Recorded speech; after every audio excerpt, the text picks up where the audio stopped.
friend, Leena. How are you, Leena? Good. How are you? I'm good. Thank you for being here today. Thank you so much for having me. Yeah, so we met through a mutual friend and through Gabby, and that's the power of the podcast right there. Yep. That's just the way it works, But I was very interested in your journey. I had watched you on another podcast, and, these are the things that you have kind of developed, and your book, your podcast, everything, the spirituality side. It's something that I'm interested in, but it's not something that I've gone, other than maybe like meditation in my own little journey, but it's not something that I know a lot about. So I just thought the topic was interesting. I thought you were interesting, and I figured might as well have her on the show, and let's, see what happens. Let's do this. So where did, this is probably going to be a broad question, so you could kind of go where you want with it, but where did it start for you, your kind of journey of trying to, I don't know, maybe I was going to say find yourself, but I don't even know if that's really what that even means for you or for anybody. So where did the spirituality kind of begin in your life? I think I'll tell you in 3 parts, because I think there's 3. We have a lot of time, so that's what we're doing There's today. 3 distinct things that I think come to mind. The first is being that I think I was always spiritual, always loved exploring the mysteries of the universe. Like we were talking about before, I grew up in upstate New York, so I was super connected to nature and just spent so much time just in my own head, rolling around in the grass and doing all the things. Yep. So I think I just innately had this curiosity growing up, and I was never really connected to religion because my parents, we went to church, but my parents really gave us that freedom to explore what the meaning of life was to us and what God was and all of those things. So I never felt tied or tethered to a religion, which I think really gave me that freedom to explore. And then the second milestone that really happened was I was working at this software company in the beauty industry, and the department I worked in, the marketing department, was very spiritual. Like, if they hired you, they asked you what your astrological sign was. We talked about crystals and meditation all the time, and there were ghosts in the basement. And so it was the old Staples headquarters, and the procurement department kept seeing these ghosts and this man getting on the elevator. So they brought in a medium, a local medium, who did the ghost tours in Morristown to just see what was up in the basement. And so she walked into the marketing department, into an empty office, and said, does anyone want a reading? I'm here, like, come talk to me. So of course I went and I sat down, and this is a very long story, but she basically, through her mediumship abilities and channeling my great grandma, told me, your father has figured out 2 out of 3 of the family secrets. And he's a genealogist. He has our family lineage tracked back as far as he can. But the 3rd one is closer than he thinks. So I was like, what the fuck does that mean? And so I called my dad, and I happened to be going home that weekend. He's like, I have no idea what this means. So that weekend, my aunt was in town. So my grandma had all of her kids, and we were just laughing and joking at the family dinner table. What does this mean? What does this mean? And long story short, from that, we ended up finding out that my dad had a half brother that he had no idea about, and that my grandpa, so we found out this huge family secret through this medium. And so I ended up calling her and saying, what just happened to my life? And she ended up becoming my mentor and teaching me how to meditate and about crystals and all of these things. And so that really led me down the path to really have a meditation practice, to do yoga, to start to be more interested and involved in those things. But then the 3rd thing was really my daughter. When I was pregnant with her, I became so furious with the rhetoric and the way that our society treats pregnant women, and it just lit a fire within me. And pregnancy just ripped my soul wide open, and I couldn't understand why women who had gone through this before, the only thing that they could say is like, what are you craving? How are you feeling? And I'm like, do you not see what's happening to me here? Like, so much is happening. And so it was really motherhood that forced me to question. And I think, to me, that's so much what spirituality is this questioning of like, who are we? Where are we going? Where did we come from? And that really set me down this path to where I am now. So I was 6 months pregnant when I got the download for the word Enlightenedhood. And I said, that really describes what I'm going through right now. This questioning, this ripping wide open of my soul. And the rest has kind of just been this need, this innate feeling that I just had to follow what that meant. And it just led me down this path to start asking other people about their spirituality. And I started a podcast and a little website when I was 4 weeks postpartum called Enlightenedhood. And it reached 100 countries in like 6 months. And it was clearly a conversation that I didn't see happening. I didn't feel safe to ask these questions with the people in my life. And it really just showed me that there aren't very many safe spaces to have these conversations. And that's what really allowed me to step into the role, be like, okay, well, I'll create it then. And the rest is kind of history. And we're going to touch on your book and your podcast too later on. And because I definitely want to go there. But so it started with a haunted marketing department. Is that what you're telling me? Yeah. That's kind of crazy to think about. Most people don't, I mean, I guess hey, spiritual journey could start anywhere, right? I guess that's a testament to that. Yeah.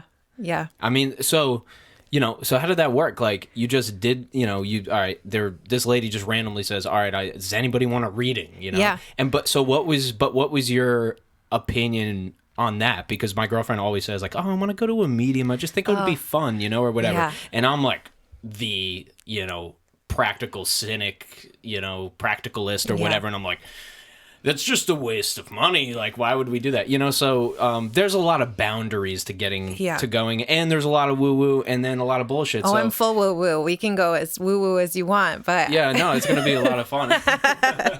I am a full believer in all of that, but I think it gets a bad reputation because there are people who understand that when people are suffering and want confirmation that there is life after death or something like that, and take advantage of that. So I think there is. I see what you're saying. So has to be a healthy balance of, if you're going to someone for a reading or in what you're believing in, especially because spirituality is $1 billion industry now. So people are preying on. It's like podcasting. Yeah, people are preying on soul seekers and people who want answers. So yeah, I'm a full believer, and growing up have always been super intuitive. And actually, when my grandpa passed away when I was in high school, I was really bullied in high school, and I almost didn't pass the 10th grade. And so that day I was in 10th grade, and I was walking towards the front office, and I was going through all the reasons in my head to call my dad and say, these are all the terrible things that happened today. Come pick me up so I can go home.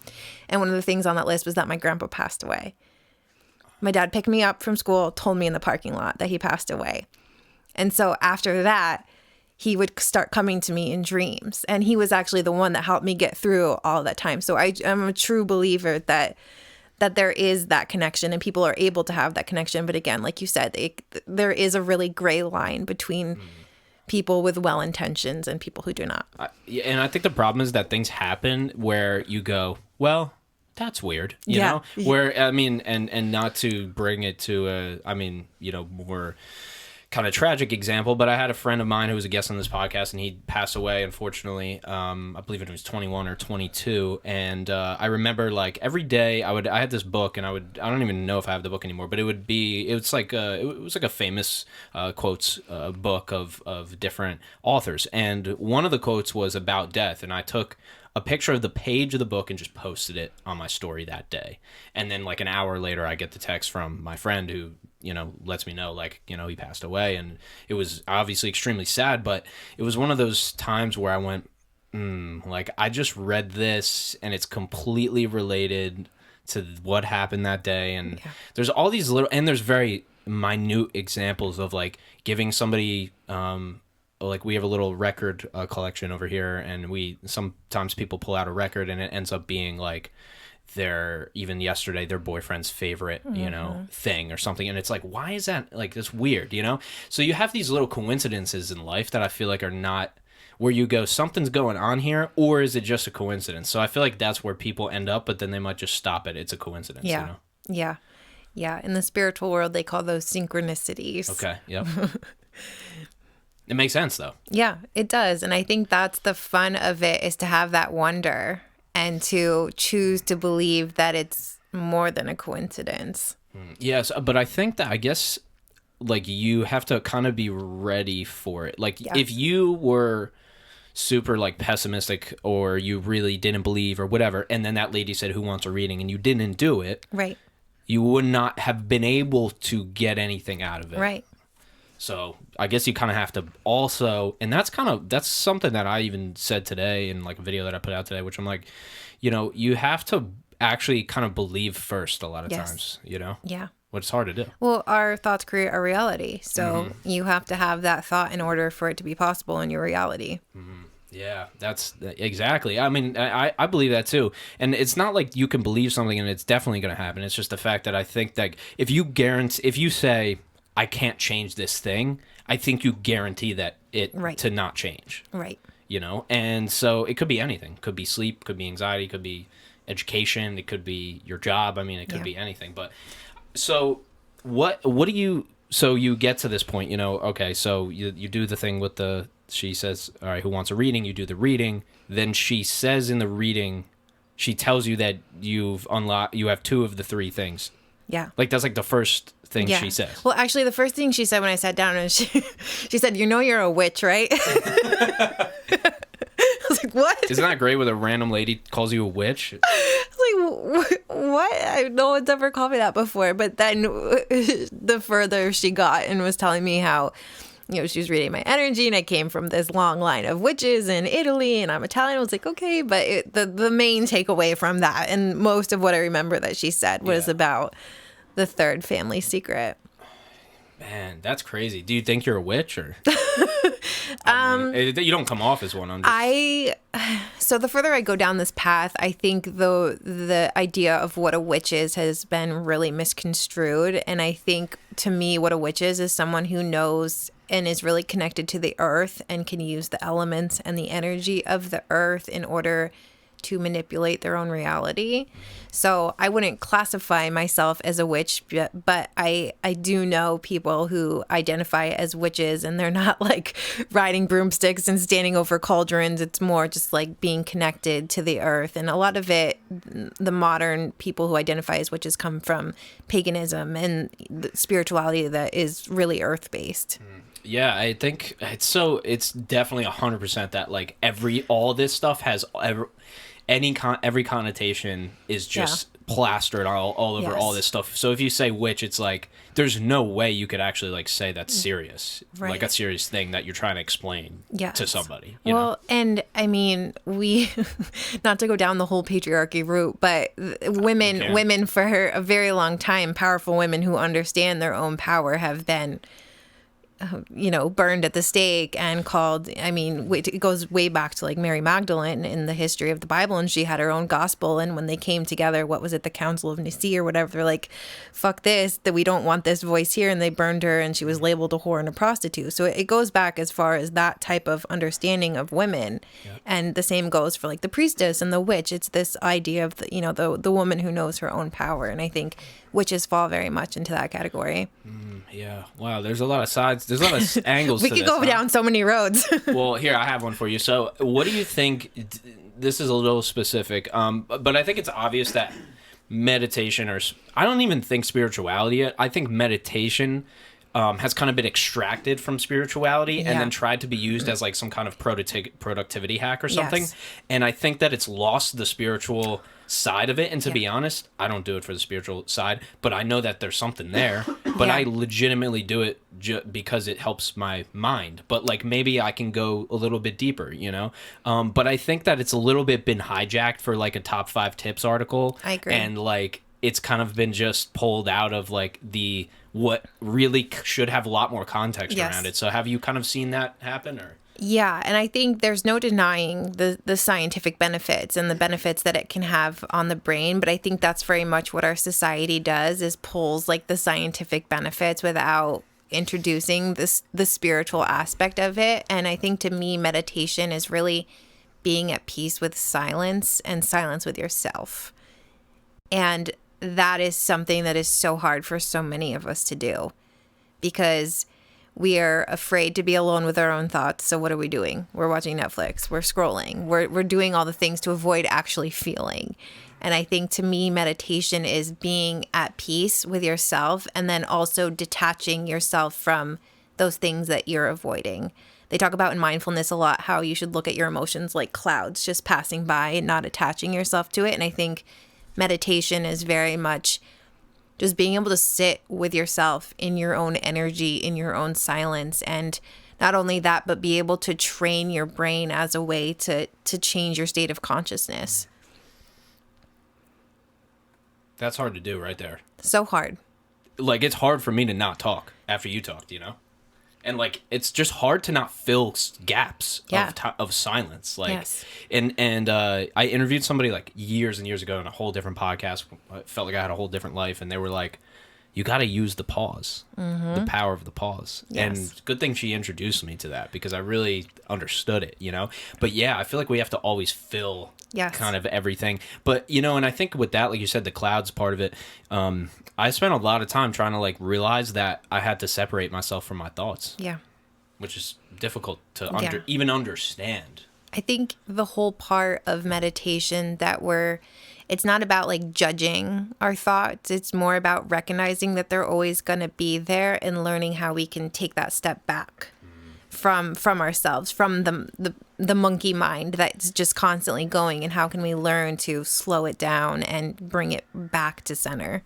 Yeah, and I think when you start with the meditation, you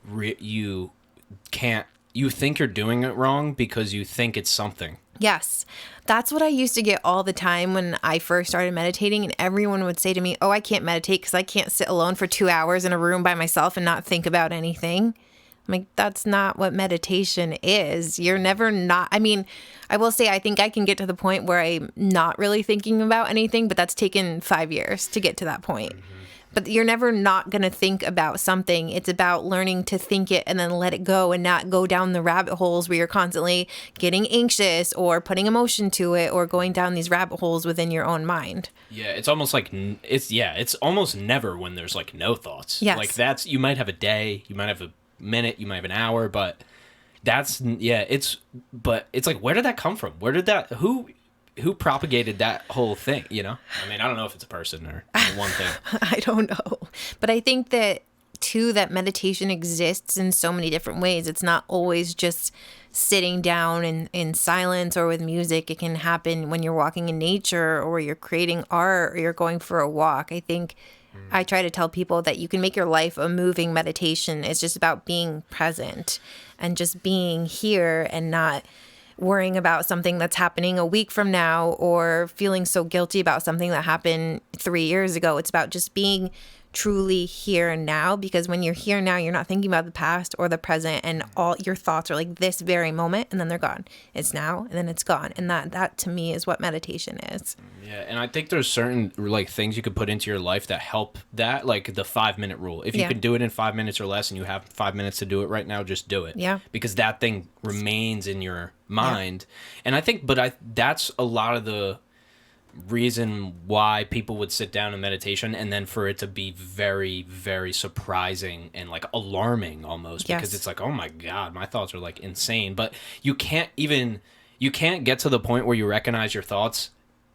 You can't do it in 5 sessions. You can't do it in 10. Like, it takes so long, I feel like, to realize what meditation does. And then even when you're at that point where you realize what it does, you don't even recognize the benefits till later too. Yeah. So it's like such a process that I think who has the time or the discipline to like continue that, you know? Yeah.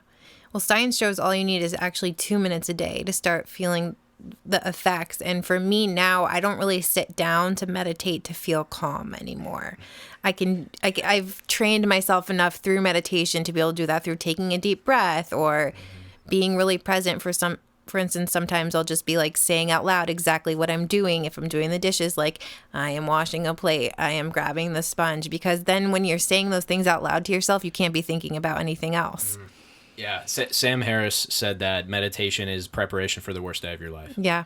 Mm-hmm. Or the best, or whatever you want to say, but it really is. Yeah. Because to be able to get out of your own way in the situation where you 100% have to, if you can't, like, it's killer. It could mean everything, you know? Yeah. And I think meditation then enabled to be okay with ourselves, because I think it's really just sitting with ourselves and being comfortable with ourselves and who we are. And I think that's what opens the door to spirituality, because I think spirituality to me is just healing and more self-awareness, and doing that through a lens of self-love and intentionality, which what meditation really is that you're learning to fall back in love with just who you are in this very moment. Yeah, it's only you in there. Exactly. And it's like the other version of you, which is crazy because and maybe everybody's a little bit different, but you definitely have like the gotta get shit done guy, you know, you have or girl, and you have the, you know, kind of like the devil, and then the, you know, on your shoulder, you know? Yeah. And those two, there's like, that's how I feel at least. Like but I feel like I felt like that, but then I think I'm probably 18, 19, maybe like 4 years into meditation, and maybe like 2.5 into like every 5 days a week. That's awesome. Yeah, and but I noticed the difference. If I stopped meditating, I'd notice the difference probably in a few weeks, where my thoughts would start to come back in and be like really crazy. Yeah, it has changed my life in the way that I can manage my nervous system, and the way that I approach others, and the way that I view myself, and everything. And to your 2 minutes thing too, non-sleep deep rest. Like, you don't have to meditate. The science on the non-sleep, and if you look up NSDR or non-sleep deep rest on YouTube, there's protocols where you literally just like lay down. Like, you don't have to meditate, you don't have to do anything, and that has the same or similar benefits to taking a nap as well as meditation. So like you don't have to do anything mentally at all really to get benefits. And breath is such an important part of it too, because we really don't breathe that well. We don't take deep breaths, and so much can change too, not only like for your physiology and your nervous system, but just learning what an actual deep breath feels like. It instantly just puts us back in our body. And I think so many of us live outside of our body because we don't necessarily feel safe or comfortable in it, so we're just, escaping ourselves. Luckily for me, I was obsessed with my body and like trying to be like bigger or like stronger or whatever, because I was like, I was always the smallest kid, so I wanted to, not that working out honestly definitely helped me understand the breath, because every rep you control your breath. So that then showed me how to modify it. And then once I did that, then I got into meditation. Then through the meditation, Wim Hof, the breathing exercises. Most people don't know that they can hold their breath for like a long time if they just practice for like 15 minutes. Like, you can do like 3-minute breath holds, like 2.5-minute breath holds, like pretty easily. But and that's just like a extraction, because the real thing that you're doing is controlling it, because your breath controls your body temperature, also can control your blood pressure and all these different things. Who knows that, Yeah, breathwork, I'd say, has changed a lot for me, too. So, this woman becomes your spiritual advisor, so to say. I don't know what you would call her, but that's a good mentor, whatever. Yep. Yeah. And so, how did that relationship start to build past the point where she told you that about, and then you went back to her and you're like, "Hey, this is crazy." Like, how did it go from there? So I would see her twice or every other week, and she would give me basically homework assignments. So she would teach me like a breathwork pattern and meditation, and then she would have me do it for 2 weeks, and then I would record kind of what happened, my thoughts, how I was shifting, and each week we would talk about something different. So she would teach me about different crystals or how to cleanse them, and different numerology or astrology type of things. But it was really more as much of a like therapy talk session as it was learning how to meditate and really come back to myself. So you were kind of primed for, like, you wanted to learn. Oh yeah. I love all of it, and it's so fascinating to me. I didn't really have anyone in my life at the time who was that interested in all of it, so I was eating that shit up all the time. Yeah, and I feel like it's more normal for girls too, especially guys. Like, listen, like, it's just the kind of stereotypes, And the thing is, it's not once again coming back to kind of the beginning, is like, there's not a wide acceptance, and like there's not a wide understanding of what you're talking about. Because when you say like, she predicted this thing and then we found the third thing, it's like, you're just like crazy, you know? Like, that's what like a general population, because it's not like everybody goes, oh yeah, I know what you're talking about. Yes, exactly. And I think that's why it led me to create everything that I have created in order to normalize it. And I also think that there's almost this sparkly capitalistic version of spirituality that's full of jargon and these words that seem kind of pretentious as a way of being like, look at us, we're so spiritual. But really, like, through your meditation practice, it's really about learning more about yourself and coming home to yourself. And how can we normalize that journey of soul exploration? And sure, there's really fun, woo-woo wormholes that you can go down with all these, different things. But at the end of the day, it's all about learning more about ourselves. I like woo-woo wormhole. That's cool. That's going to be the name of this episode. Just so I love it. I think it completely describes it. We got alliteration is my love language. Yeah, So hey, there you go. Tara Brach. Are you familiar with her? Vaguely, yeah. Yeah, she does a lot of guided. I've done probably thousands of her guided meditations, and I really cycle through. I do mostly guided now. I honestly didn't used to. I used to do a lot of just non-guided, but I felt like that was good to set a foundation. Yeah. But I really do think I'm a little stagnant. Guided can help with the visualization, and then you feel like you're not doing as much work, or if you're sitting there and you're like, nothing's happening, or guided can really help you go down a journey, basically. When you started to meditate, what were you doing? Was it mostly just by yourself, or?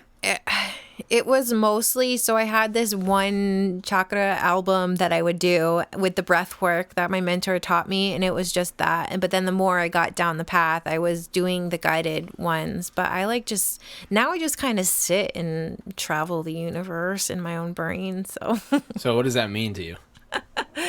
That means, so I've been working on developing my intuition and being an intuitive channel. So that really means just I've trained my brain to get into a certain state of consciousness basically now, where I can be almost in like dream state, or where people go when they're in hypnosis, and just receive. And I like doing automatic writing and just seeing what comes through. And that's my favorite thing to do now when I meditate. Do you think everybody can do that, or? I think so. I think everyone absolutely has the ability. It's more of just like we've been talking about judging whether or not you can, or overthinking it. And then I also think we have a lot of emotional baggage in the way that keeps us from accessing that type of thing. Do you think part of it is that people don't know what it feels to actually? It's like you don't know what it feels to eat healthy and work out every day until you eat healthy and work out every day, and then you go, how could I possibly have lived like without that? Yes. I think it's the same exact thing. I think it's one practice, it's commitment, it's also trusting. I mean, we all have these internal compasses and these intuitive abilities. It's just most of us are so disconnected from that because we've also been told that it's crazy, our whole life. Yeah, maybe this is a big question, but like, where does religion play into it for you, or like has that played any type of role? Or religion, I was lucky that I didn't have to really do any unlearning in terms of religion. So it's more of just, I love learning about different religions, but I think that the more that I learn about religions, the more I think they keep people in a box and keep them thinking that God or the power or authority lives outside of themselves or in the church, when really I think that when we get to a certain point on this path, we realize that it's all within us. And so I'm of the proponent of, if it's something that's going to teach you about that, then I think it's with love and intention and about service and being good and kind to others, then the teaching, no matter what religion it comes from, I think is valuable. But when it gets to the point that, you have to pray to something or put your power into something that exists outside of yourself, then I think it gets a little tricky. Yeah, I think that I think the better way to do it would be to start with the self and then go into something like that, because that's another thing I said today, which is people will believe in God before they'll believe in themselves. Yeah. Because I think just because it's easier. Yeah. It's hard to believe in yourself, kind of. Well, we're conditioned not to. Yeah. And especially like the way that we're brought up as well. Yes. And my girlfriend's a teacher, husband's a teacher, or husband, right? Yeah. Okay, yeah. So that system obviously doesn't promote any of this, but it for sure does not put you in any sort of mindset to know yourself. Yeah. It's kind of all external. Yes. Which is difficult. Well, that's what capitalism feeds on, is that we don't have anything and that we're worthless and we need, this beauty product or this car or this, shirt to make ourselves worthy or feel like we're enough. And I think there is very much a version of spirituality too that exists within that capitalistic structure, with these big businesses and big self-proclaimed gurus and like, oh, you need crystals and you need a yoga mat and you need to look a certain way and you need to do all these things in order to be spiritual or to have this, label. And I think the more that I learn, I'm realizing that it's all bullshit. Yeah, and none of us know what the fuck we're doing. No, none of us. Yeah. None of us. Yeah. And that, I think that's... Even the gurus, even the whoever you want to say, yeah. Right. But the whole point is that I think we've lost this idea that our humanity is what makes us divine. Like the messiness of the human experience and approaching that with just compassion for ourselves in not being perfect and not having it all is what truly, I think, spirituality helps us do, because we can be enough in this moment. We can be working on ourselves and need healing, but also know that right now we're enough and we're worthy of everything that we could ever want.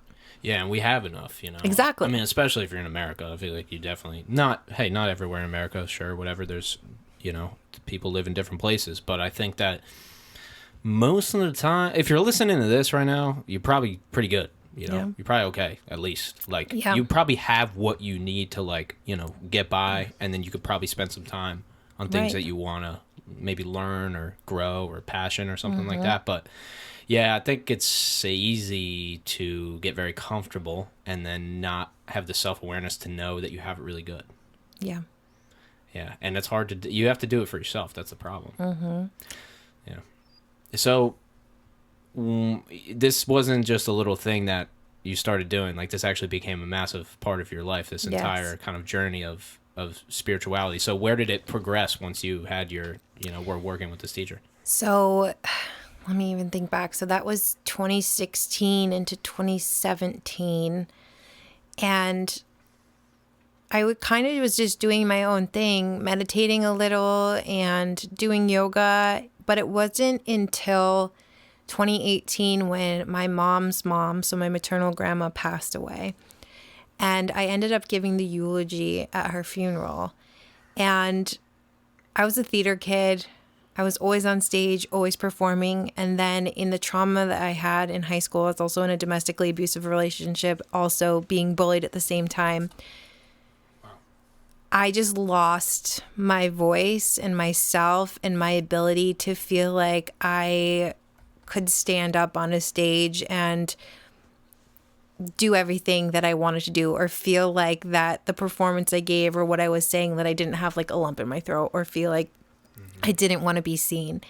And so in giving her eulogy, and this sounds terrible to say, but it was almost like the best stand-up comedy act that I've ever given in my entire life. And she was like a stubborn old Italian woman, and she would have loved it. But it was like I hit every beat, and it was in that moment that I felt like it was the first time in a really long time that I was really proud of the way that I could show up and step into this version of myself that I was so comfortable in as a kid.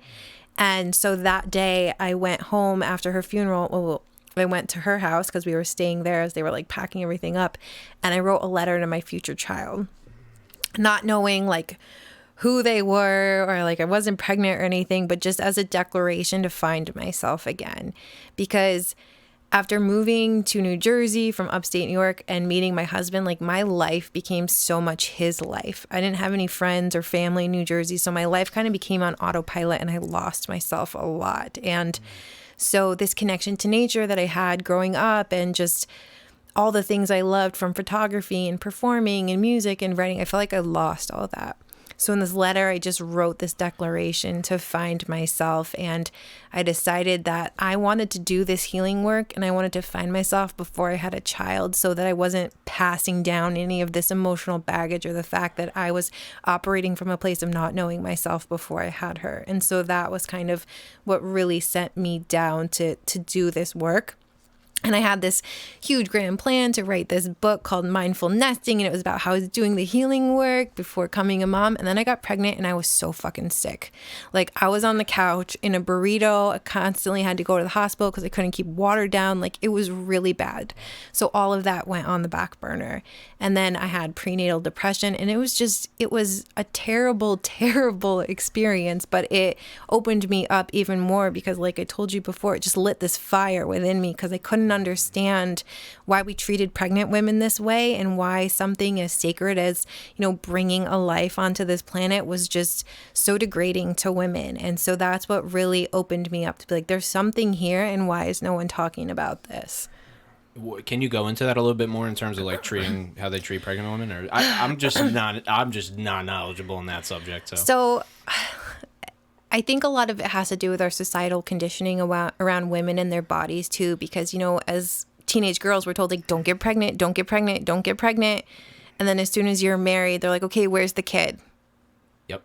And you're like, okay, so I've just been shamed and conditioned to not have sex. No, just do it when we tell you to do it. Exactly. And then do it immediately when you're supposed to. Exactly. And so. But why? Well, we don't know, but.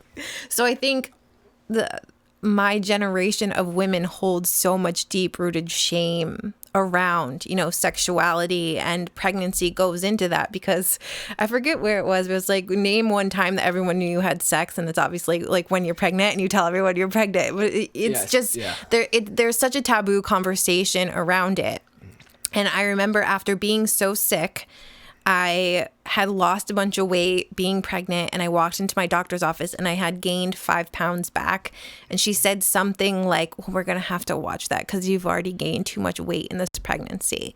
So much of these like really ridiculous, kind of arbitrary. Yes. Yeah. Outdated practices of how much weight you're supposed to gain and all these things when women truly have never been taught about their bodies or how it works and the process of birth. And there's just so many practices. For instance, women give birth on their backs. It has become a standard practice because the King of France liked to watch it, and that was the best way for him to watch the show. It is not biologically the best way to give birth. In fact, it should usually happen like squatting. So practices like this that we think are just normal and that's what you should do are just rooted in just so much bullshit.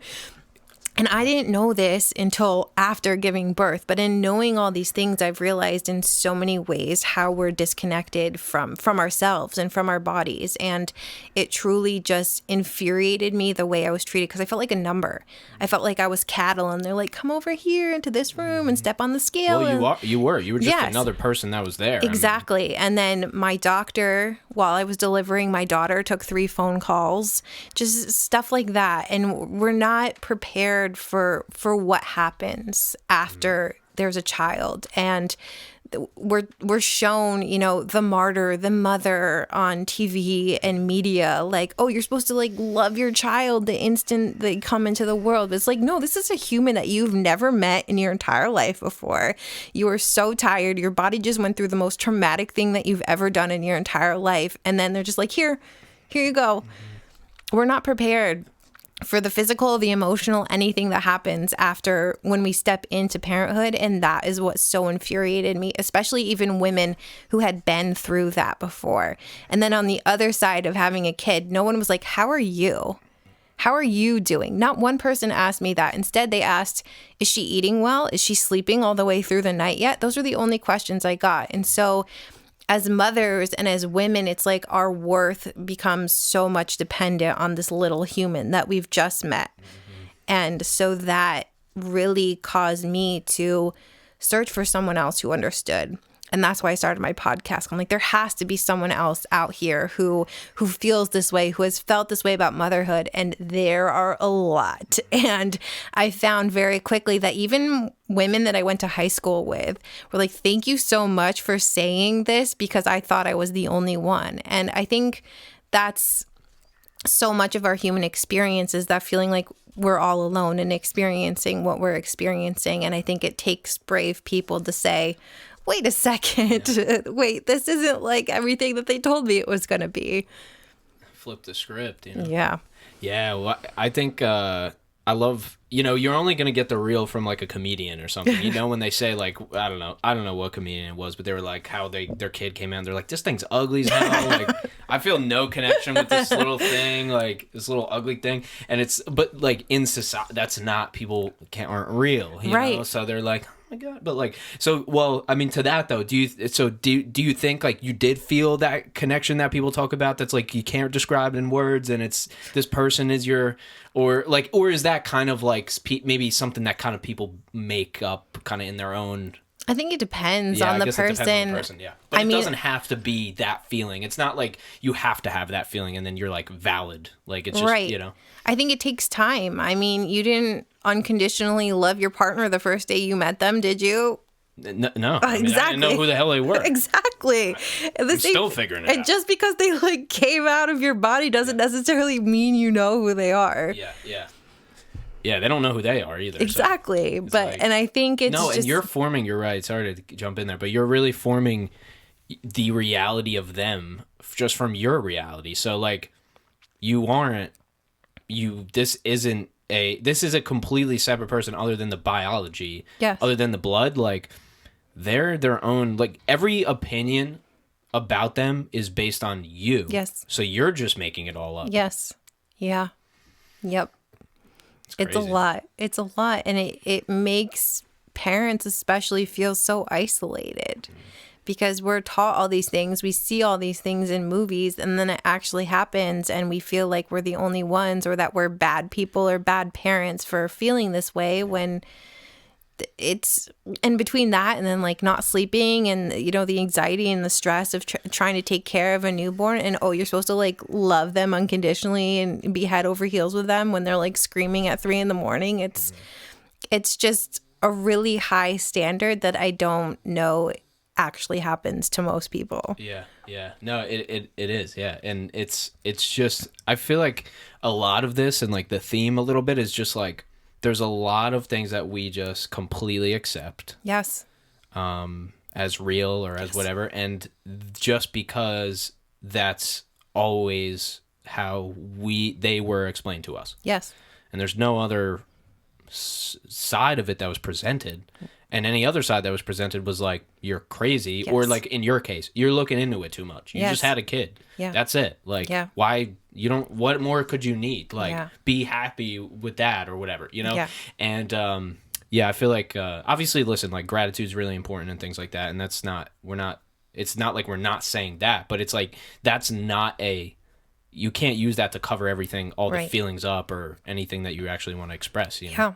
Yeah. And after I had my daughter, my body went haywire, and I had every single health issue that you could imagine. I had a staph infection on my face, and then I had MRSA, and then I had mono, and I had an ulcer in my eye, and just everything happened to me. And I just felt like between my pregnancy, my birth, and all those things, that the system just failed me. Failed to treat me like a person, I was still having so much pain, like maybe a few months after she was born, and I couldn't lose any of the baby. My body was just so swollen, and I couldn't understand what was happening. I was having health issue after health issue. So I went back into my doctor for her to try to see. Not only did she tell me that nothing was wrong, but as I was getting dressed, she poked her head back in the door and said, "You should try working out." So after that, I was like, this system is fucked. Yeah. There has to be another way for us to treat people with dignity and for us to actually see people. Well, and it's like, it's not like the fact that that's not, you're not saying that's a bad thing. It's like, oh, that's it? Like, that's all you got for me? Yeah. Like, work out? Like, that's just the most universal thing. Everybody knows that, you know? Exactly. And I don't think we give enough attention to mothers and the true soul level shifts that happen once you become a mom, because it turns your world upside down. And I think that's the one thing that everyone says that's actually true. It turns your world upside down, but in ways that you could never imagine. Yeah. Do you think it's more after the fact that you kind of go like, oh, wow, I do have this person, where like now like the pressure's on a little bit more, like I don't have to just take care of myself, like I feel like that really happens like later on when you kind of have that realization. And I'm speaking out of turn because that never happened to me, but not yet. I think and it's, you feel such a responsibility, obviously, to take care of this tiny human, but you also have no idea what you're doing. And you're like, I think this is right, but we're also not taught, again, to bring it back into spirituality, to follow our instincts. It's like we have to go on the chat board and look at all these things instead of being like, okay, what do I feel in this moment that is right to do? And we're so disconnected from that it becomes so hard that we think that every single decision we make is either wrong or it's so hard. I think that's something that was in your description or something, or like following your intuition, even if it doesn't seem right. Yeah. And I think that is a big thing because it's like logic going against emotion a little bit. Yeah. But I feel like the words of logic and emotion also kind of box it in a little bit because there's probably other stuff happening, but it's like, oh, we just have these like 2 words or whatever, you know. But yeah, I think we doubt ourselves so much and we second guess ourselves, and it goes back to like that power and that authority and those answers that exist outside of ourselves, and we're like, oh, well, this person must be right. Yeah. And we forget, well, wait, what about me? What do I feel? What is my body actually telling me, or what's my gut feeling on this? And we've learned to say like that. That's silly. Like that's just a feeling that doesn't matter. But the mother's intuition, we all have that like gut reaction to things. We're mammals. We have those senses. It's just we don't listen to them. In like even beyond that, like even just gut intuition in general, like do you subscribe to the ideology of like just like you kind of can feel it, like you have to like watch, just pay attention to what your body is doing? Yeah. I listen. I have since the fall lived my life purely on my own intuition. I go based on whatever I've learned to just sit with myself and know, and this takes training and it takes practice to know like when my body is like, fuck yes, do it. And when my body's like, no. But that takes time to relearn that and to know, because everyone's is different. Yours might be like, your left side lights up, or my legs tingle is like my fuck yes. But like everyone has something different, and it's learning to know those things about yourself. So there's like a fuck yes and a hell no. Yeah. Yep. It's like the magic 8-ball. Yeah. I think, and also, but people would say like, all right, I followed my intuition, I'm broke, I'm homeless, or something like that, or like, like it's like I followed my intuition and then nothing's happening my way or something like that, Yeah. So like, what would you say to something like that? Is that just not the right approach or response, or? I think it comes with context, right? I think there's certain things that we can absolutely follow our intuition to know whether an opportunity or a relationship or something's right for us. But I also think that, we have to do it within our own means too, and where we're at in our life. But I mean, obviously there's people who did it who like, I got this message from the universe to quit my job and do all these things, and people do it. But it's not easy to fully follow your intuition after doing this for 3 years and building it for 3 years and basically building everything based on what I've seen and what I know and my own intuition. Like, it's not easy to do because there's so many, barriers you have to break down, not only within yourself, but if you're building something that's based on your own intuition, or you're following something that's on your own intuition, there's going to be every single thing along the way that's telling you you're not right, you're crazy, like, why don't you do it this way or do it that way, or this person did it this way. And it's so hard to always bring it back to yourself and completely trust yourself enough to live your life by that design. Yeah. No, exactly. It's kind of like you have to have the trust even when you don't have the trust in it, when you just got to know almost, And I've done it with a lot of things. I feel like first probably with music was like the big one where I probably realized it, where I go, I really like this, and it kind of became an form of expression a little bit. In the beginning, I just thought it was cool, but then I realized like there's like other benefits of it as like an outlet, Yeah. And that was the first one where I go like, oh, like I don't even have to try to make a song. Like I'm just gonna see what comes out, Yeah. And that was like the first one, and then my business, and after that, and not just doing like watching my friends go and make way more money and go get regular jobs and like do all that stuff, and then I went, oh man, I'm like following this again. Like, it's taking me down to this road, but, and then I think the hardest part about that is that when you come to the points where it gets really hard and then you have to lean into it more. Like you want to back up. Yes. But you know you can't, you know. You're like, why am I doing this? It could just be so much easier if I'm doing what everyone else is doing, and then I don't have to, endure this suffering or all this self-doubt. But then in the moments where it's really good, you're like, I can't believe I'm doing this. This is amazing. I'm living my life completely, by my own design, doing the things that light me up and bring me joy. And isn't that what we all want? Yeah. Yeah, you're like, see, it does work. I just want to tell my dad, But we have to have those like moments of contraction and expansion. I feel like that's always just the ebb and flow of life, is that we have the moments where it's really hard, almost like a jellyfish where you're going in and you're really contract, and then you have to move forward to expand, and then things get really hard again, and then you're like, oh, fuck, why am I doing this? And then it gets easier, and then you're slowly moving forward, even if it doesn't feel like it. But it's that ebb and flow, and trusting that in those moments there will be a good moment after that. Yeah, I think it's life too. I mean, I think even if you didn't follow your intuition, you're probably going to experience that too. Yes. But yeah, I think it can help you.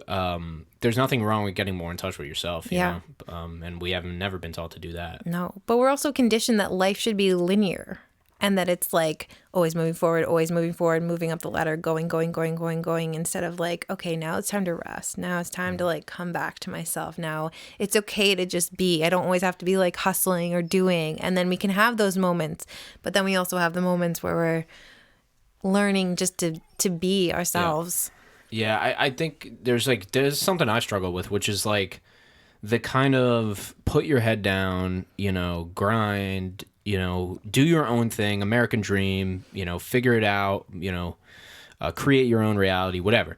And then you have the like, go on the traditional route, like get a really good job. And to me, it seems like both are rewarded. Yeah. So I'm like, why are we rewarding like normal ass shit, But it's kind of a collective thing. It's just like a blanket statement of like, we're rewarding this or we're rewarding that. But I think it is kind of we're at the point where the American dream was sought out and then it was executed on, and then like a whole generation or generations of people did it.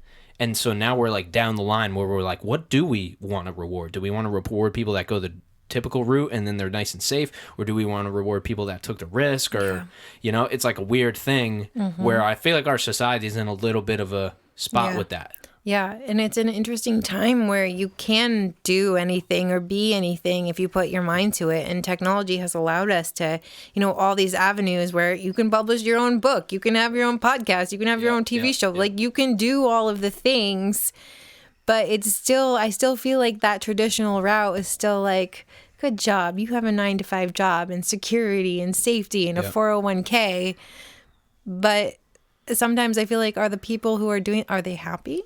Or are they doing it just because they feel like they should? And I think it's to each his own, but I think it's all about doing what lights you up and following what you feel is best for your life at that moment. And I think there's many of us who are like, we don't want that. We want our own blueprints, our own path, our own life, but it comes with a lot of struggle and a lot of hardship. And I think to me, that's why spirituality is so important in having that practice, because it reminds you that you're so much more than your struggles. And you're like, this might suck right now, but it doesn't define me and it doesn't define my worth. And you can always go there too. That's what did you think that you were going to do with your life? So for undergrad, I went to school for television and radio with a minor in anthropology. And then dynamic. Yeah. And then I graduated. I'm like, I have no idea what to do with my life. Might as well go to grad school because it gives me 2 more years. Yeah. So then I went to grad school for public relations, and I always wanted to work in media. And so I ended up having a bunch of different media jobs, and I always loved photography. I did photography on the side. But when I got to this crossroads when I was 6 months pregnant, I was like, I want a job that is so deeply intertwined with the way that I want to live my life, and that it doesn't feel like work. And I had loved my job working for a software company. I started their like talk show where they do interviews similar to this. And I've always loved creative everything, making videos, writing, speaking. And so I always knew that I wanted to do something in that route, but I always And when I was working my 9 to 5, I never saw how that was possible. Because I was also very kind of insecure about the fact that I had all these different little jobs. Like I worked for a dog hotel doing their social media, got to play with dogs all day and take pictures of them. And then I worked for a small business doing like websites and digital marketing, and then had this job. So I always felt like I was moving around where my peers were like at a job for 10 years and now are management and making 6 figures. And I'm like, I don't know. I did the same thing as you did. Yeah.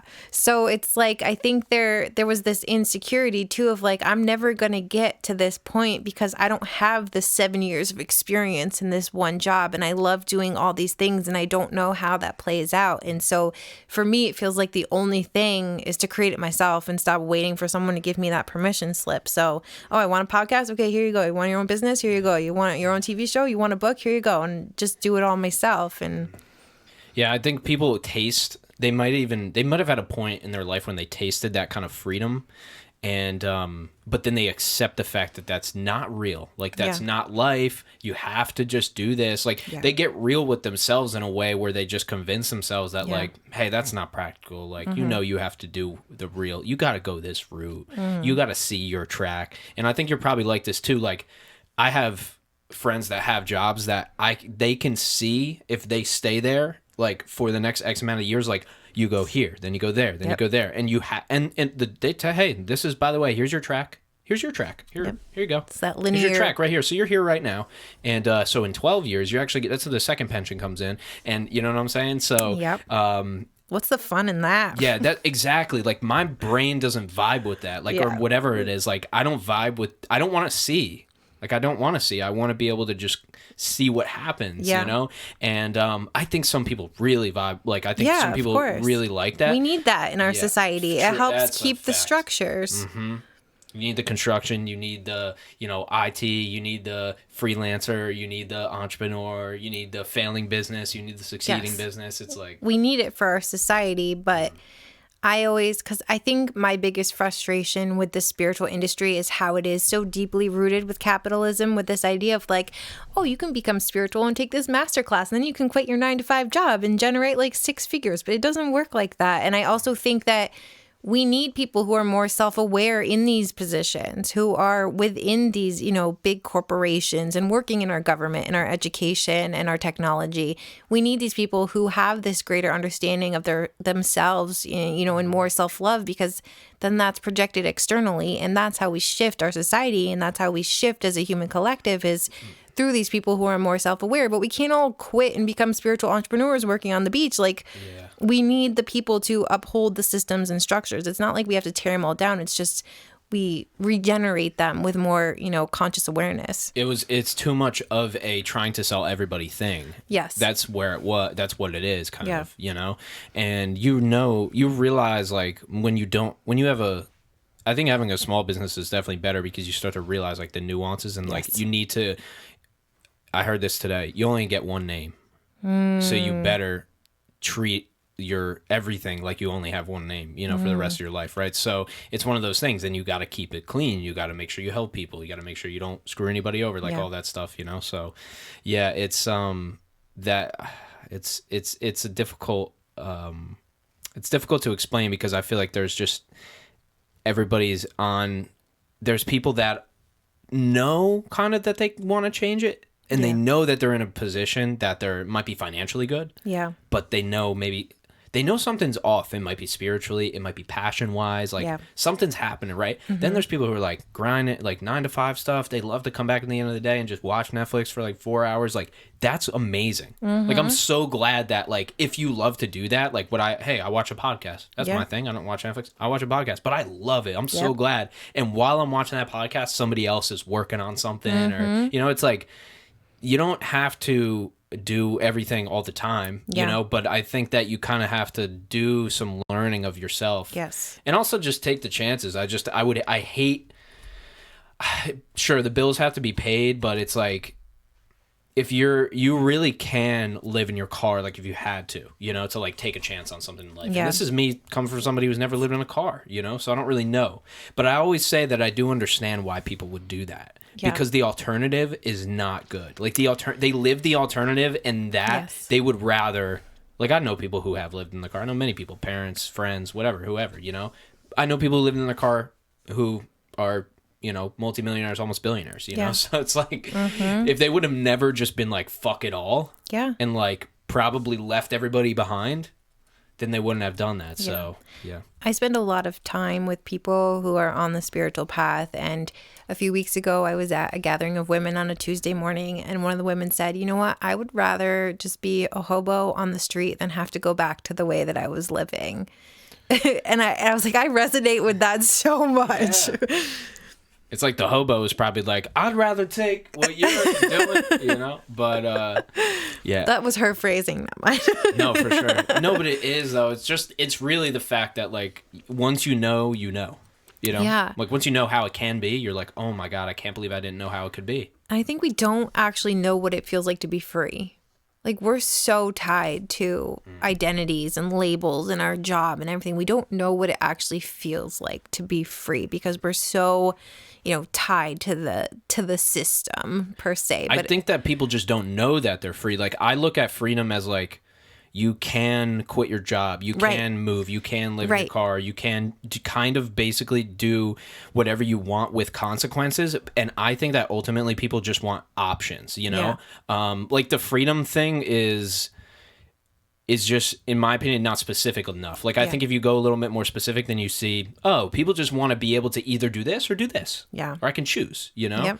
I can leave my job or I can stay at my job. You know, it's like we have all the freedom, especially if you're in this country. Yes. You have maxed out freedom. Right. Yes. So, I think that's a better way to say it, is like they don't know that they are or that they have the choice. Yeah, that's it. That's it. So you mentioned...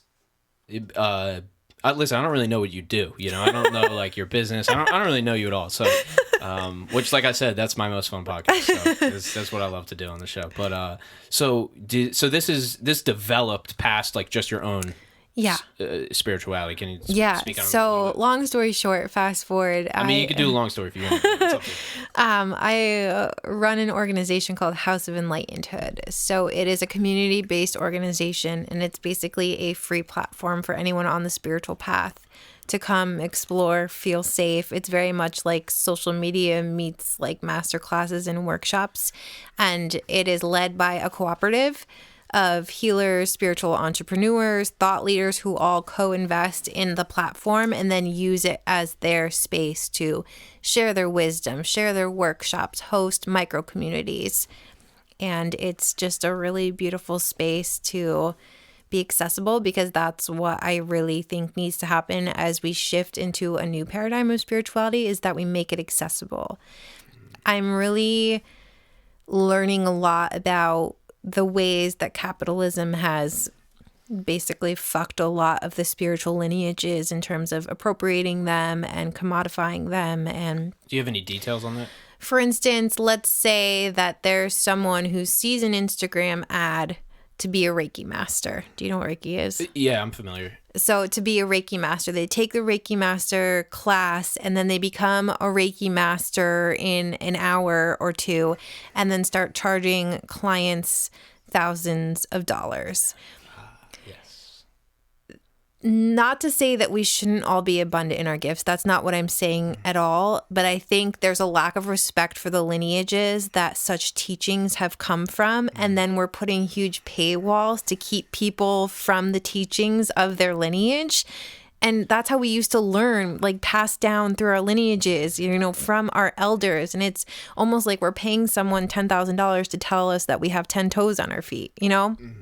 And there's now, you know, clear distinctions that enlightenment and this idea of soul seeking and having access to these types of tools and this wisdom is directly correlated to income and race.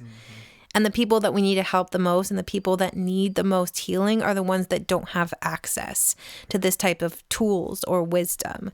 So in being on this path for 3 years and kind of coming into it with a cohort of mothers, I watched so many of the women invest in themselves in all these different master classes and huge coaching programs. And it always came back to, wait a second. Not only did I like overspend outside of my means for this promise that I thought that I was going to become this certain spiritual version of myself, but now I'm realizing I already had all the answers and I already knew, and I was actually my own self-healer. So the huge mission of House of Enlightenedhood is really to bring spirituality back to the people and to remove it from the entanglements of capitalism and make it an accessible thing for all of us. Because I think it's our birthright to be able to know who we are and to explore our soul and to have these teachings. And then all of the workshops and everything that we offer are all pay what you can. Because I don't think that should ever stand in the way of what someone can afford. Wow, that's crazy. Wow, that is different though. Yeah, I've definitely seen the courses online and the gurus and the self-proclaimed gurus, etc. Yeah, self-proclaimed is a great way to put it. Typically that's where it is. Unless you have like the sad guru guy. I think that's just right in his name or something like that. Yep. He's interesting to listen to. And those titles are, given out of respect to someone who's spent years and years. I mean, that guy, it's from his beard. Yes. So it's just, that's the only way he got it. But hey, man, no, he's great. He's just great to listen to. I appreciated his Joe Rogan, Big Sean as well, or Jay Shetty as well. Yeah, but I think there's also this idea that. And not to say again that we shouldn't be serving like this, but for instance, let's say I heal my body through this diet program and it completely changes my life. And then I decide to become a coach and sell that program for thousands and thousands of dollars to other people.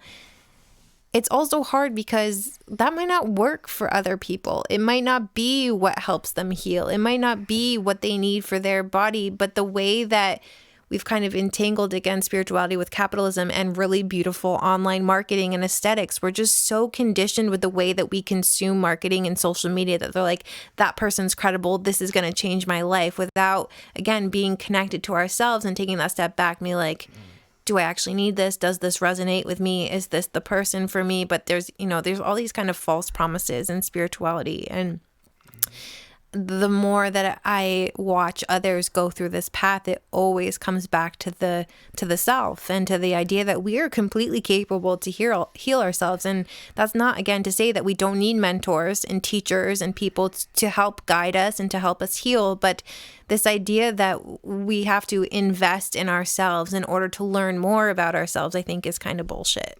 Yeah, no, I get you. And I think also, listen, there's people that charge $100,000 an hour, Yeah. And I think that you can get a call like that and probably I actually talked about this on the last episode, which is there are shortcuts. Yeah. Like to life, to business, to whatever. Yeah. But the problem is that there's so many different paths that you have to take that you can only shortcut maybe a little half a mile of the 100-mile thing, So there's that too. And I also think that, especially with the internet and like, that's what people want. People don't want to do the real work. Like, if the real work is free, I mean, my entire business is built on me telling you, like, basically being like, hey, I know how to do this. You don't want to spend 1,000 hours doing it. I spent like 10,000 doing it. So I consolidated it. And here you go. Now, does it work? Like, yeah, 100%. Like, it works, for those people that want to do it. And that's that certain type of person, But that is, though, people want me and us and people in this position to tell them it's okay. Yeah. That's a lot of, like, I remember, like, I had a client like a month back or something. And he was like, guys, like, you're here just to make sure that it's okay if I do this stuff, or whatever. And I never looked at it like that. Yeah. But a lot of this stuff is, hey, I mean, a personal trainer told me that they're a rent-a-friend, I mean, and there's something to that too. I think that's so true too. And again, it's never saying that we shouldn't be charging for our services or for our gifts, because I think we all deserve to make a living. But I think it's more of the idea that selling the quick fix and people eating that up and thinking that in taking this course, it's going to solve all their problems. You can eat this pizza And it's like, dude, you look like me. Like, I could eat 6 pizzas and I would look like this. Yeah. Nothing would change. You know, it's like you're the guy selling that, and you entice them with the satiation. Right. It's the Planet Fitness model. It's the bagels, right? It's the pizza. It's not about the thing. It's about the concept, right? And yeah, I don't know. I keep coming back to the fitness industry just because I feel like the last 10 years of it has completely been this, and it's unfortunately, I hope I'm wrong, but only starting with the spiritual. Like I said, the meditation was like Zumba or something, like one of those kind of starting group classes for fitness that like people wouldn't even stick with or whatever. And it's like, oh no, it's starting with this too, you know? Well, it's because it's big business, and Truth.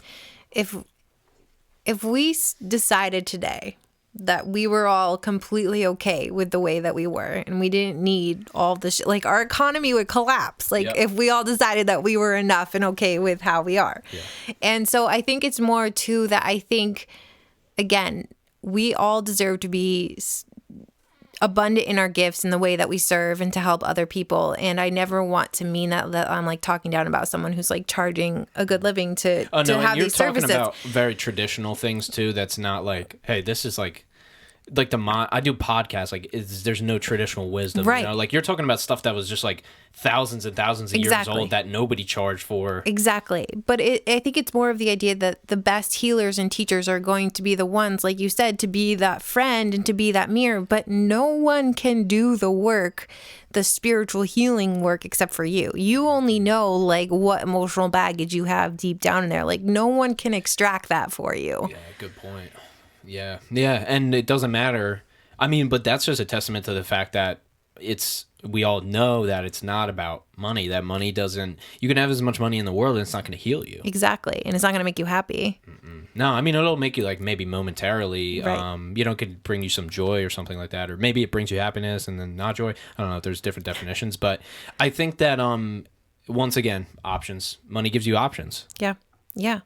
But then what about the people who don't have it, who they're just never going to know themselves? And I think that's where I'm at. Oh, no, the people that know themselves the most probably have the least amount of money a lot of times, Yeah, because we're forced to sit with ourselves and we can't escape through material items and vacation, you know, and that's the way of our world. So I'm really passionate about making that accessible to everyone and making it not about money and profits, but more about like learning about ourselves and having a safe space to do that. And I kind of selfishly built it for myself because I didn't feel like I ever had that safe space to be like, this is what I'm learning about myself. These are the experiences that I'm having, and to not feel like I'm going to be judged for saying those types of things, or someone's going to think I'm crazy or too out there. And so to have that safe space. Yeah, no, I feel the same way. I mean, that's why I have things that are more expensive and I have things that are completely free, and I believe in that model because, and I totally get like the side of, hey, just be high ticket and like, hey, don't worry about that, there's always cheaper options.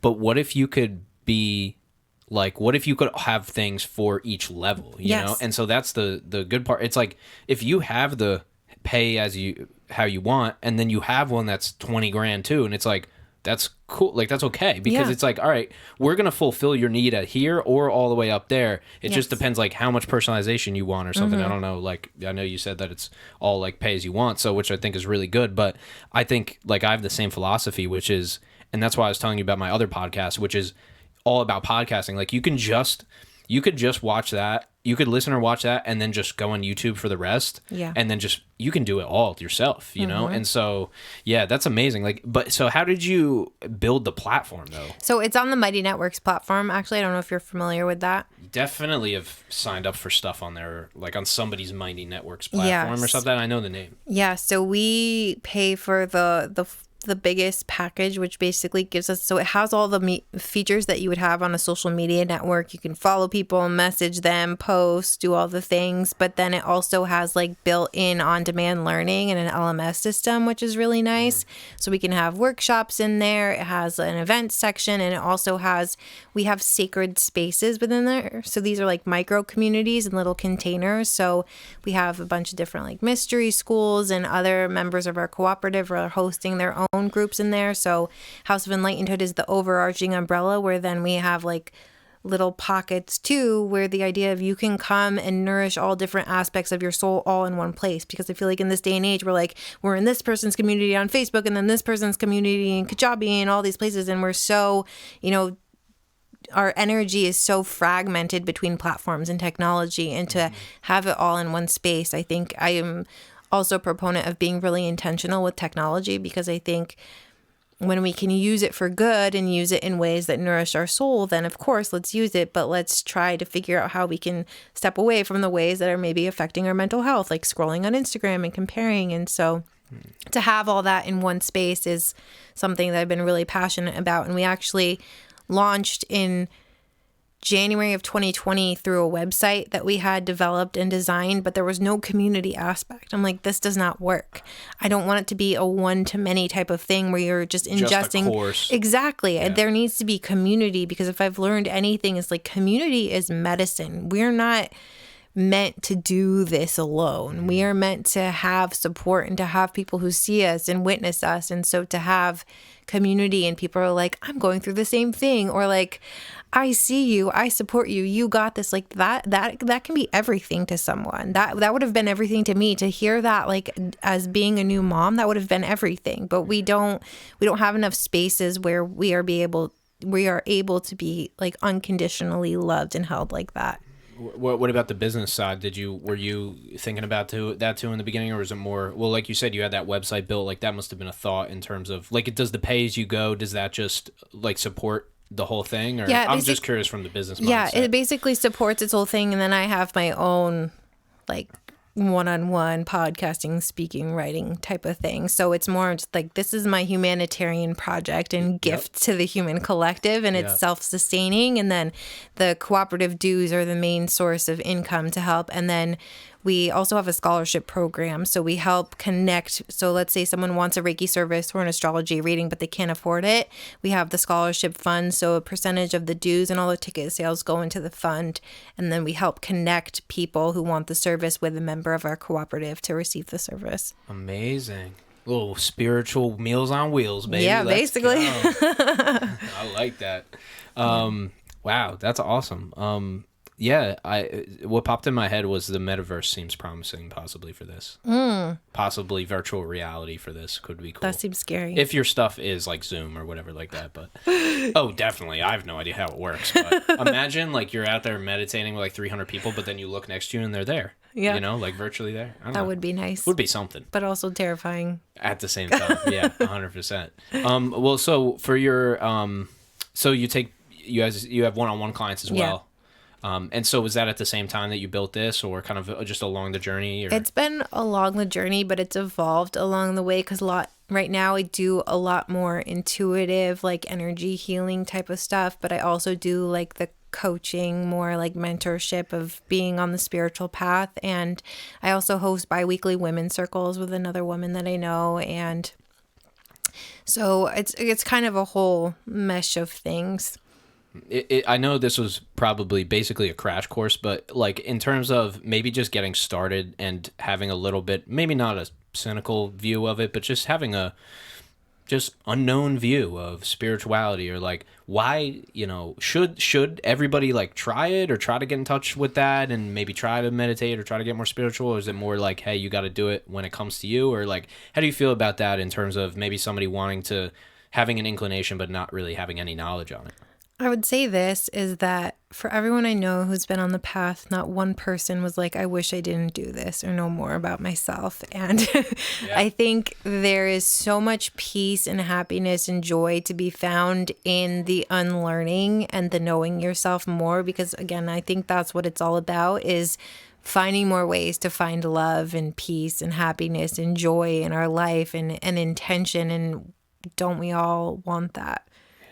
Yeah, it's true. It's true. And especially and I think most people would say that they're not, the glass isn't all the way, the cup isn't all the way full in that department. I feel like there's always something we can do there. Yeah. And I think that's where you start. You start like, where are you not happy? Where do you feel shame? Where do you feel guilt? Where do you feel anger? And start there and sit with yourself enough to be able to figure it out. And sometimes it takes a really long time, and that's okay, because we've shoved stuff down for decades probably and not fully felt it or dealt with it. And so we start there. I did almost a full year of really looking at myself and all the ways of, holding a lot of wounds about relationships. Like, where does it come from? Why do they fail? Why do I feel this way? And it's like asking these questions about ourselves and then releasing it with love and looking at ourselves with more love. And I think that's what self-healing is really like, I always like to describe it as like a hoarder's living room where there's just boxes and boxes of emotional baggage stacked up on top of each other. And we're like, okay, today I'm going to look at this box. And I might find like a few pictures and a few things, and then we'll come back tomorrow. And, after a while, you're peeling back the layers, you're removing the boxes to eventually you're like, oh, there's a chair under here. Like, oh, there's a whole room under here. And then like, oh, there's a house, there's a neighborhood. And it takes time and it takes commitment. But it's 1,000% worth it, because the more that you can just feel confident in who you are and feel enough in all that you are and feel like just stop giving fucks and like it's real. The most freeing feeling in the entire world to just not care what other people think about you. And that, I know it takes a really long time to get there, but to be just like so in love with yourself, it's a really great place to be. And I think you would agree with this too. It's sure it's for you, but everything in your life is, what do you have without all of your relationships? Yes. And if we're the first people to know that if we're not right, everything around us isn't right either. Like everything that you are facing is affecting everybody else around you, whether you know it or not. Yes. And it starts with you, but then it radiates externally to your partner, to your family, to your community, to your world. And that's how we truly change the world, is through changing ourselves, because then it changes the way that we show up in the world. It's true. And how we do that, we got to start with that good old YOU, baby. That good old I. Yep. And that ego, see what we got going on there. Yep. So your podcast. Yes. So yeah, what is it all about? So it's called House of Enlightenedhood. It was originally Enlightenedhood. So it started when I was 4 weeks postpartum. I just recorded episode 99 today. And next week will be 100. By the time this comes out, we'll be over 100, which is just insane. Yeah. So the first season was mostly interviewing mothers about all different topics of spirituality. But then as I healed and stepped into myself and figured out how I can serve and help others, I expanded it to be more about just general spiritual topics. So there's 100 of them. So there's a very wide range of everything from, relationships to plant medicine to, star seeds and galactic beings to the Akashic record. There's everything. Oh, I love it. I'm gonna 100% be subscribed to that. I need a little bit. I got a little bit too much practical business and stuff that I'm like, lessons I've heard 100 times that I just want like ingrained in me, and I'm like, I just want to. But I feel like you gotta do the balance, man. You gotta tap in. And you want to plug your book as well? Sure. So I wrote a book called Dear Luna Wild. So that letter I told you about was the first letter that I wrote, and you didn't know it was to Luna Wild at that point. Right. Yeah. So it was the first letter I wrote, and then I just kept writing letters. So the book is 2 years worth of letters to my daughter, from that first letter, which is in the preface, of just saying, I don't know who you are out there, future child, but I'm going to find myself. And then letters from the day I found out I was pregnant up until she's over 1 year old. And so it's just a collection of musings. It's really kind of my story through letters, kind of a lot of what we talked about, of the way that women are treated and finding yourself and what the self-healing journey is like. And it's my whole heart in a book. That's crazy. And in terms of what you see on the horizon, what are you working on, like, or working towards? I just opened my own little mystery school, sacred space within House of Enlightenedhood, to share more of the channeling and intuitive work that I'm doing. And then I'm also have a few TV shows in the works that we're working on doing the pre-production for. And I'm also working on another book. Yeah, and working on just building out the scholarship program to continue to just make spirituality as accessible as possible to everyone. Keep that meditation going. You got a lot going on. I know I need it. This was really fun. Yeah, thank you. Yeah. And so where can people find you online? I know you just plugged the book in the podcast too, but if you have Instagram, social media, things like that. So you can find me personally on Instagram at Leena of Light. And then House of Enlightenedhood is at Enlightenedhood. And I'll have everything in the show notes description below. Leena, thanks so much for doing this. Thank you so much for having me. This is awesome. It's a lot of fun. Let's do it again. Okay. It's a deal. Yeah, we're gonna keep the podcast going here. Both of our podcasts. Yes. Ladies and gentlemen, thank you so much for tuning into another episode. I really appreciate it. Shout out to Devin for being here today. Shout out to the boys for being here. Woo! Thank you guys for helping us out today. Leena, thank you once again. Thank you. And as you know, we are on all platforms, even the ones nobody uses. Thank you so much.